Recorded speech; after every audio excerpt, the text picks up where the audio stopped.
तो मित्रों, मैं आप लोग को बता दूं कि माइग्रेन का ट्रीटमेंट दो तरीकों से किया जाता है, जिसे हम कहते हैं एबॉर्टिव ट्रीटमेंट और प्रोफाइलैक्सिस ट्रीटमेंट।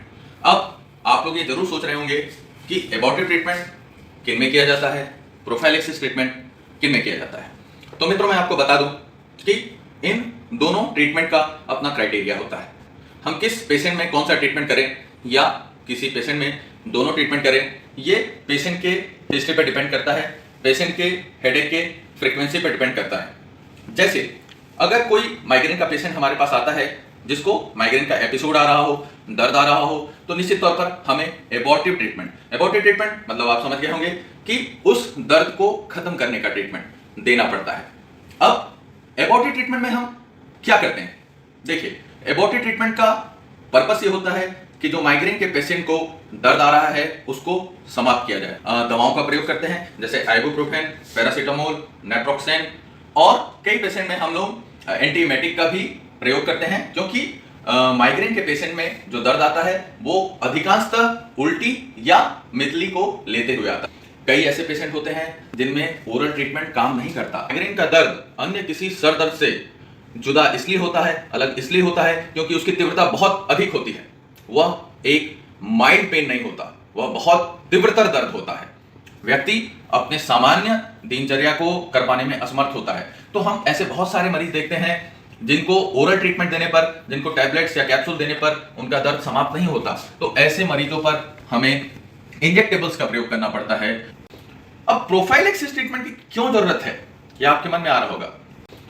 तो मैं आपको बता दूं कि देखिए, एबॉर्टिव ट्रीटमेंट से हम पेशेंट के एक एपिसोड को तो बंद कर दिए, उसके दर्द को तो समाप्त कर दिए। माइग्रेन का दर्द पीरियोडिक होता है, आवर्ती होता है। वह कुछ समय आता है, फिर व्यक्ति पेन फ्री इंटरवल मतलब दर्द से मुक्त एक अंतराल गुजरता है, और तत्पश्चात पुनः दर्द का एपिसोड आता है।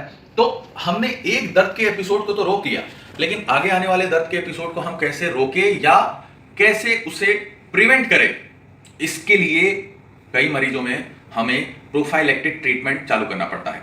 इसके भी कई इंडिकेशन होते हैं। अब जैसे हमारे पास कई मरीज आते हैं जो कहते हैं कि साहब, हमें महीने में एक बार दर्द होता है या महीने में 2 बार दर्द होता है। तो ज्यादातर ऐसे मरीज जिनमें 1 बार, 2 बार, 3 बार या 4 बार दर्द होता है, हम प्रोफाइलैक्टिक ट्रीटमेंट नहीं चालू करते।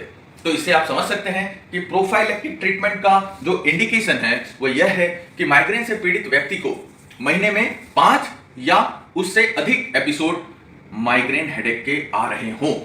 हाँ, आपको ये जरूर बता दूं कि कुछ ऐसे अपवाद पेशेंट भी होते हैं जिन्हें एक ही एपिसोड पे या 2 ही एपिसोड पे हमें माइग्रेन का ट्रीटमेंट, प्रोफाइलैक्टिक ट्रीटमेंट चालू करना पड़ता है। उस एक एपिसोड में जो आने वाले 1, 2, 3 या 4 दिन हैं, उन दिनों में मरीज की अवस्था बद से बदतर हो जाती है। प्रोफाइलैक्टिक ट्रीटमेंट में बहुत सारे ड्रग्स अवेलेबल हैं जिनका हम प्रयोग करते हैं, जिनमें से most commonly first line drug propranolol होता है, जो कि एक बीटा ब्लॉकर होता है। अन्य गोलियों में, अन्य ड्रग्स में अगर हम बात करें तो कैल्शियम चैनल ब्लॉकर हैं, मूड स्टेबलाइजर हैं जैसे कि डायल्प्रेक्स सोडियम, टोपेरामेट और अन्य। इसी तरीके से SSRIs का भी प्रयोग किया जाता है, और अन्य कई गोलियां उपलब्ध हैं जो कि प्रोफाइलैक्टिक ट्रीटमेंट में प्रयोग किया जाता है। तो मित्रों, आज हमने जाना कि माइग्रेन का ट्रीटमेंट हम कैसे कर सकते हैं।